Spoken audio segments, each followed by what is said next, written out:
Իմ դեպքում ոչ միայն ներողություն սպանության տեսարներ։ Այդպիսի հեռանկար կարա լինի, միանշանակ է։ Րոպեներ առաջ ես հանձնաժողով նստած խոսում էինք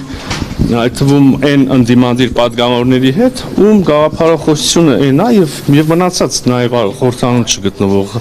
առանձին ընդդիմադիր շրջանակներ, ում գաղափարախոսությունը այն է, որ գրեթե բոլոր հարևան երկրների հետ տարածքային խնդիրներ կան, տարածքային պահանջներ ու հավակնություններ ունենք, բառացի մեջ բերում եմ ուղղակի այդ մտքի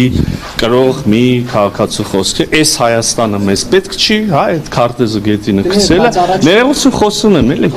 եւ ակնհայտ է, որ այս մտայնությամբ մարդիկ եթե իշխանության գան, անմիջապես խնդիր առաջանալու հարևանների հետ եւ հաշվի առնելով թե հիմա խնդիրները այս օրերում մեր սեփական փորձից գիտենք, բայց հիմա նաեւ շուրջ բոլորը նայելով ինչ մեթոդաբանությամբ են այդ խնդիրները երկրները փորձում լուծել, շատ մեծ հավանականությամբ Հայաստանը անմիջապես կկանգնի նոր պատերազմ։ Ժորժան, շանտաժը այստեղ որն է, նայեք, ասում են, մենք առաջարկում ենք խաղաղություն։ Մենք խաղաղություն ենք եւ այո, նենց եղավ, որ ինքը եղավ վարչապետ։ Եվ այո, մենք ասում ենք, մեզ պետքա խաղաղություն, մեր երկրին պետքա խաղաղություն, այլ պայմաններում ուղղակի հավատացեք, մեր խորը համոզմամբ Հայաստանի Հանրապետության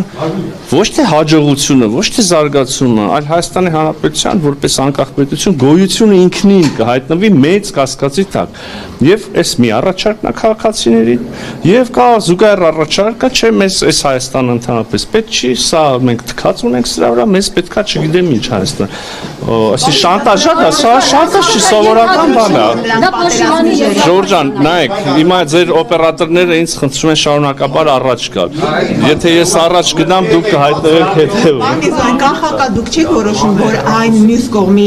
ուժերը, պատերազմի ուժերը են։ Գուցե նրանք որոշում են իրենց Ժորժան, իրանք են ասում։ Բայց իրենց գաղափարները գուցե բանացություններով են որոշում։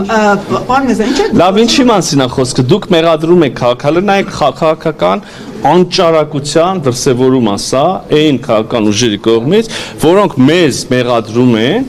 նրանում, որ մենք ասում ենք մենք խաղաղության կուսակցությունն ենք եւ մյուսների ասած այնքան անհեռանկար է եւ վտանգավոր, որ հանգեցնելու է պատերազմի։ Հիմա այս այնքան ճիշտ է եւ անխոցելի, սրա հոգեբանական կողմն է, որ գալիս են մեզ ասում են լավ էլի այդ մի ասեք, որտեվ ընտրական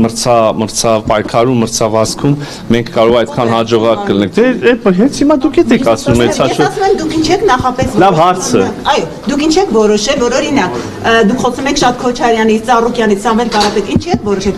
որ դա մեր քաղաքական իրավունքն է։ Հարցը սպառված։ Շանտաժ կա,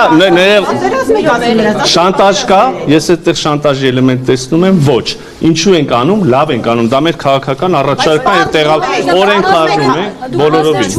4 պատերազմ է բերել ձեր իշխանությունը այս երկրի գլխին։ Մեր իշխանությունը պատերազմ չի բերել, պատերազմը հետևանք է եղել։ Շուրջան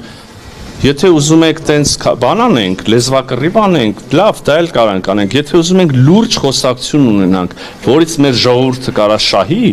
ապա ամենամեծ եւ պարզունակ եւ բան միամիտ քայլը կլինի ասել, որ այս ինչը պատերազմա բերե, այն ինչը պատերազմա բերե։ Պատերազմը հետևանք էր, մեր օրոքը ուրիշ բան է, բայց որ ասում եք դուք եք բերել, սա լրիվ անհեթեթություն է։ Մեր օրոք է եղել, այո,